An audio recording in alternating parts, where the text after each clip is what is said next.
पिछले एपिसोड में हमने देखा कि मिकासा, आर्मिन और एरन ट्रेनिंग कोर्स ज्वाइन कर लेते हैं, लेकिन 3D मूवमेंट गियर को चलाने के लिए उन्हें खुद को बैलेंस करना आना चाहिए।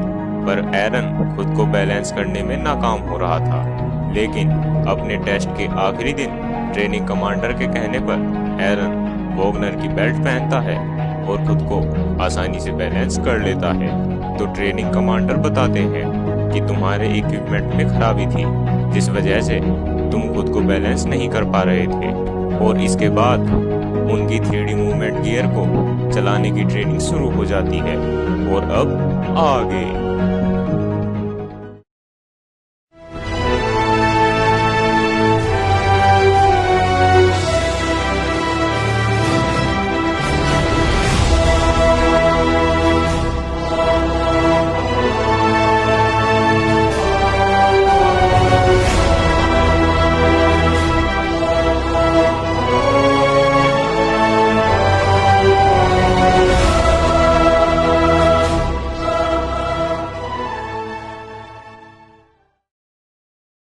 एपिसोड की शुरुआत में हमें दिखाया जाता है साल 850, यानी कि एरन और उसके दोस्तों के भर्ती होने के 2 साल बाद का सीन, जहां पर ट्रेनिंग कमांडर कह रहे हैं, आलसियों जल्दी भागो।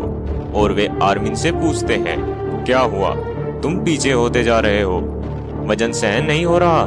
अगर ये असली होता तो तुम अब तक टाइटन का खाना बन चुके होते। तो तभी राइनर आर्मिन का सामान लेकर दौड़ने लगता है और कहता है, ऐसे तो तुम बाहर हो जाओगे। तो आर्मिन राइनर से कहता है कि अगर तुमने ऐसा किया तो तुम्हारे ग्रेड कम कर दिए जाएंगे। तो राइनर कहता है, इसलिए उन्हें बस पता मत चलने देना, तुम्हें पास होना है। लेकिन आर्मिन मन में सोचता है कि दूसरों पर बोझ बनने से ज्यादा तो मैं मरना पसंद करूंगा। और वो राइनर से अपना सामान लेकर खुद दौड़ना शुरू कर देता है। और फिर ट्रेनिंग कमांडर सब सोल्जर्स की काबिलियत बताते हुए कहते हैं, राइनर ब्राउन, उसके पास शारीरिक ताकत के साथ ही मानसिक ताकत भी खूब है और उसके साथी भी उस पर भरोसा करते हैं। आर्मिन आर्लेट, वो शारीरिक रूप से कमजोर है पर उसका दिमाग बहुत तेज दौड़ता है।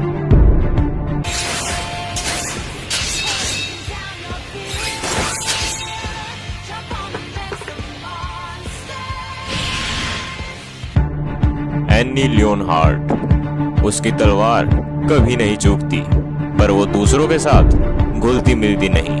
बर्टोल्ट हूवर, काफी काबिलियत है पर इरादे कमजोर। Gene Christine, 3D movement gear का एक्सपर्ट पर गुस्सा हमेशा नाक पर रखता है।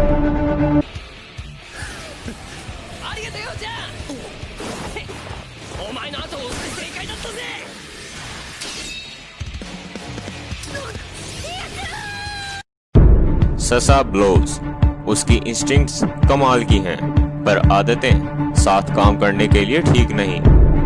पोन्नी स्प्रिंगर, तीखे मोड़ लेने में महारथी पर दिमाग से जरा कमजोर है।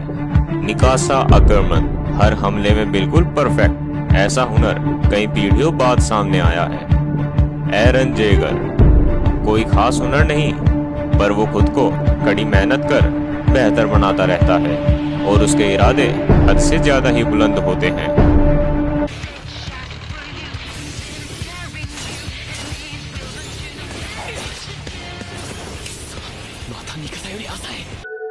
तभी सीन शिफ्ट होता है और हमें दिखाई जाती है hand to hand battle training, जहां पर राइनर एरन से कह रहा है कि अब तुम हमलावर बनोगे। तो एरन कहता है, इस ट्रेनिंग का क्या फायदा, भला एक सिपाही दूसरे लोगों से क्यों लड़ेगा, दुश्मन से बिना हथियार लड़ना बेवकूफी होगी। तो राइनर कहता है, कोशिश तो करनी ही होगी, हम सिपाही है ना। ऐसा वक्त आ सकता है जब हमें हर हालात में लड़ना ही होगा, चाहे कोई भी दुश्मन हो, हमें हर तरह से लड़ने के लिए तैयार रहना होगा, ये हम सिपाहियों की जिम्मेदारी है। तभी राइनर एनी की ओर इशारा करता है। तो एरन कहता है कि वो इंस्ट्रक्टर को चकमा देकर फिर से ट्रेनिंग नहीं कर रही। तो राइनर उसे सबक सिखाने की बात करते हुए कहता है कि चलो उसे दिखाएं कि एक सिपाही को कैसा होना चाहिए। तभी राइनर एन्नी के सामने जाकर बोलता है, इंस्ट्रक्टर की बकबक पसंद नहीं है। अगर और भी नीचे नहीं गिरना तो याद करो कैसे शुरुआत में मन लगा के ट्रेनिंग किया करती थी। एन्नी को गुस्से में देखकर एरन घबरा जाता है। तभी राइनर एरन के पास आकर कहता है, चलो एरन दिखा दो उसे। तो एरन एन्नी से कहता है, तुम्हें तो पता ही होगा क्या करना है, और वो उस पर हमला कर देता है।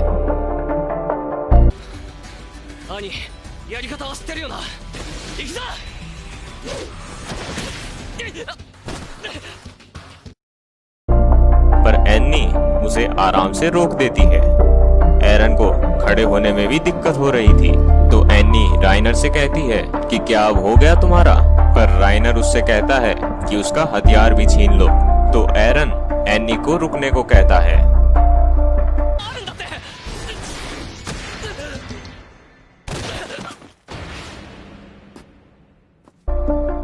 पर तभी एन्नी आसानी से एरन से वो हथियार ले लेती है और राइनर से कहती है, ये पकड़ो, अब तुम्हारी बारी है ना।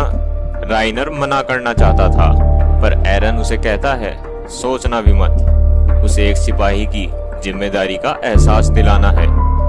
तो राइनर कहता है, हाँ, एक सिपाही हर लड़ाई से भाग नहीं सकता, और ये लड़ाई भी वैसी ही है।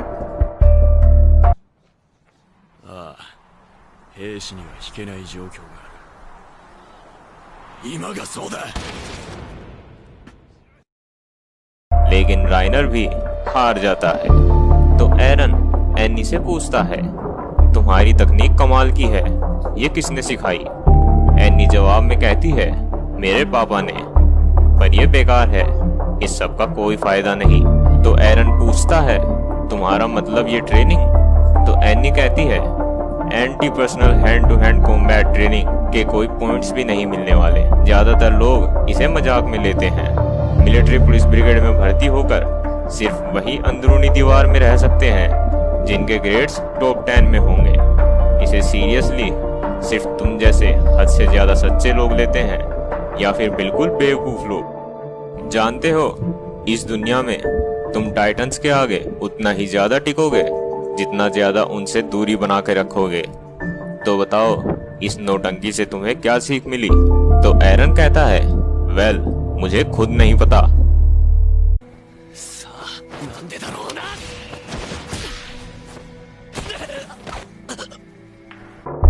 तो एन्नी उसे कहती है, यही तो होती है ना इंसानी फितरत।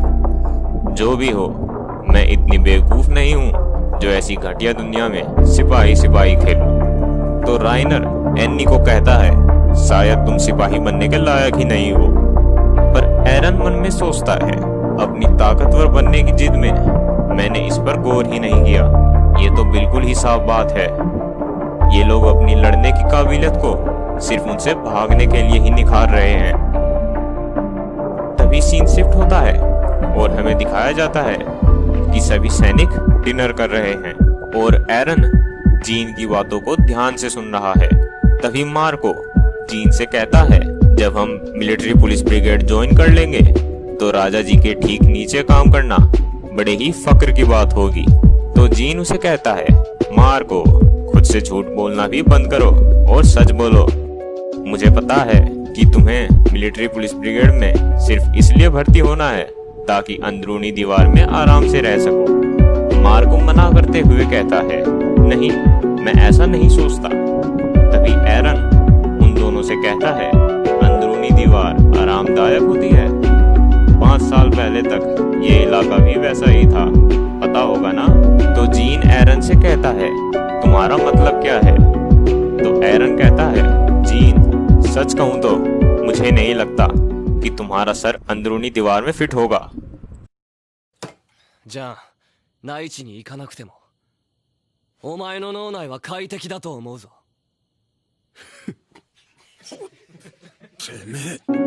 तुम्हें ये अजीब नहीं लग रहा कैसे हम लोग टाइटन्स को मारने की ट्रेनिंग असल में उनसे दूर रहने के लिए कर रहे हैं। तो जीन कहता है कि तुम्हारा मतलब क्या है कि सब तुम्हारी तरह झूठी हिम्मत दिखाते फिरें। और फिर एरन और जीन आपस में लड़ने लगते हैं, पर मिकासा एरन को रोक देती है, जिससे जीन और भी ज्यादा गुस्सा हो जाता है। एरन कहता है मेरी शर्ट ना फट जाए, तो जीन कहता है तेरी शर्ट की परवाह किसे है, मेरा दिल जल रहा है।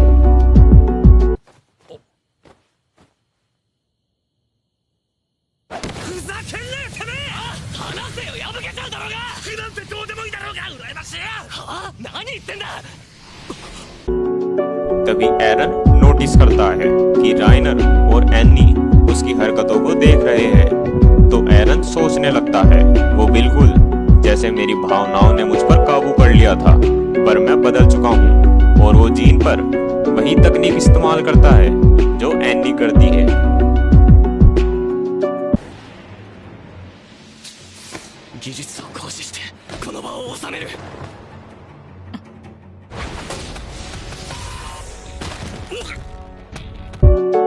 जीन एरन से कहता है अब ये क्या था, तो एरन उसे कहता है ये एक हैंड टू हैंड कॉम्बैट तकनीक है जो मैंने तब सीखी थी जब तुम मजे लेने में बिजी थे। तुम्हें लगता है कि जो तुम चाहोगे वो लोग माने, फिर तो तुम बिल्कुल भी एक सिपाही नहीं हो।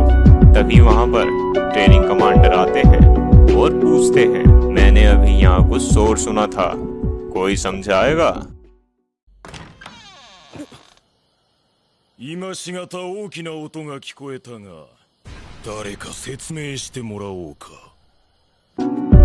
और ट्रेनिंग खत्म होने पर 218 ट्रेनीज ग्रेजुएशन तक पहुंचते हैं। तभी सीन शिफ्ट होता है जहां पर एक कमांडर सभी ट्रेनीज से कह रहा है कि आज से तुम ग्रेजुएट्स के पास चुनने के लिए 3 ऑप्शंस हैं। पहला है गैरिसन, जो लोग दीवार पर तैनात रहकर टाउन्स को बचाते हैं। दूसरा है सर्वे कॉर्प्स, जो दीवार के बाहर टाइटन्स के इलाके में जाते हैं। और आखिर में मिलिट्री पुलिस ब्रिगेड, जो राजा जी के आदेशों पर कानून व्यवस्था बनाए रखते हैं।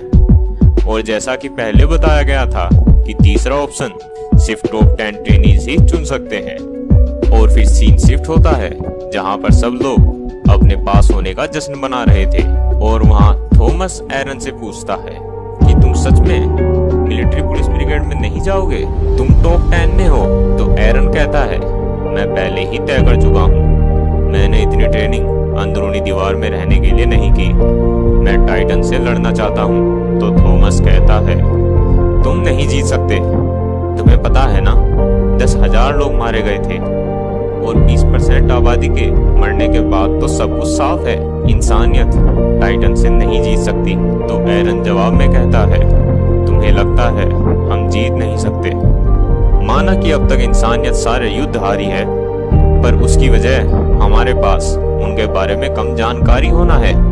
बिना जानकारी के तो हर लड़ाई बेशक हारनी ही है, भले ही हम हारे, पर हर हार में हुई गलतियों से हमें नई सीख मिली है।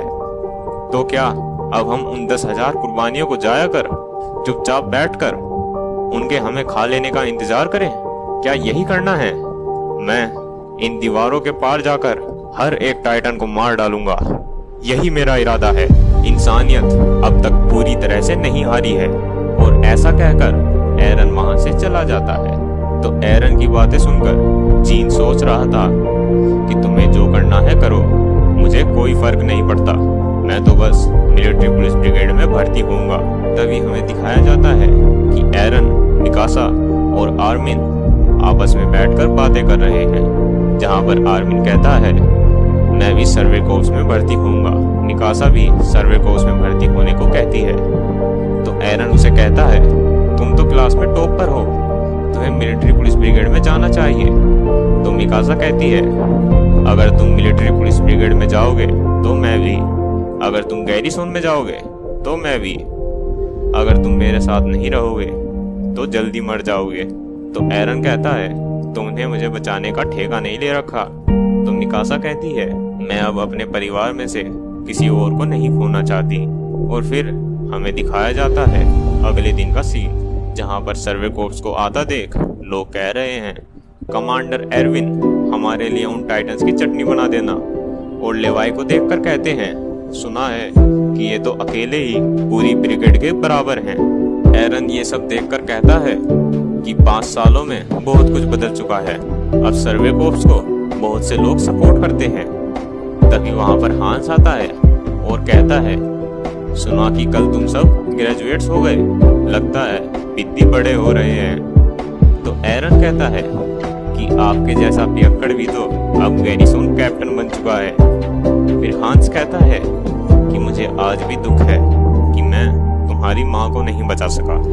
तो एरन कहता है, उसमें आपकी गलती नहीं थी, अब हमें पहले से ज्यादा पता है। मैं ऐसी ट्रेजेडी फिर कभी नहीं होने दूंगा, मैं उन सारे टाइटन्स को मारूंगा। तो हांस मन में सोचता है, उसे बड़ा होता देख खुशी हो रही है, बस मरना मत।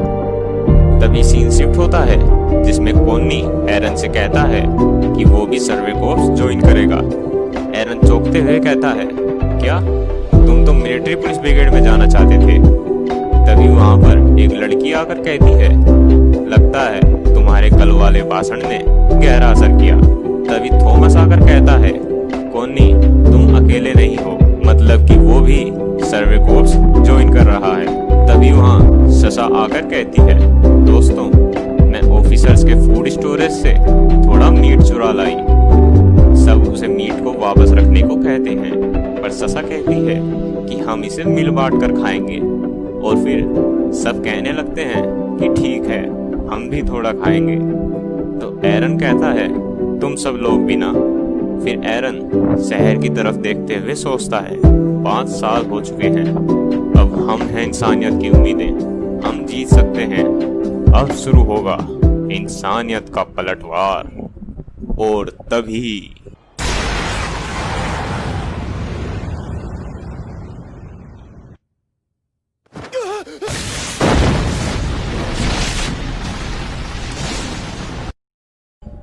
तभी वहां पर कोलोसस टाइटन आ जाता है। सब लोग अपने आप को संभाल भी नहीं पाए थे और कोलोसस टाइटन ने गेट भी तोड़ दिया था।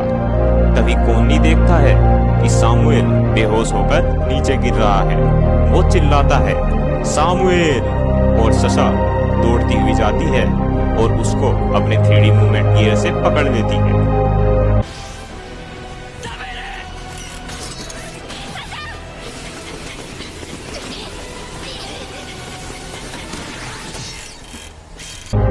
और जब सब लोग गेट की ओर देखते हैं तो उन्हें पता चलता है कि गेट भी टूट चुका है।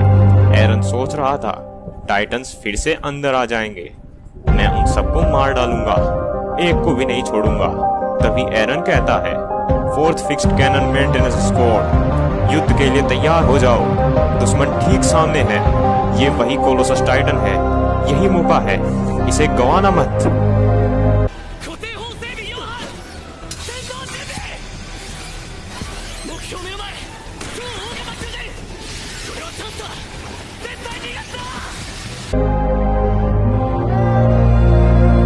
और वो कोलोसस टाइटन को देखते हुए कहता है, 5 साल बाद मिला है।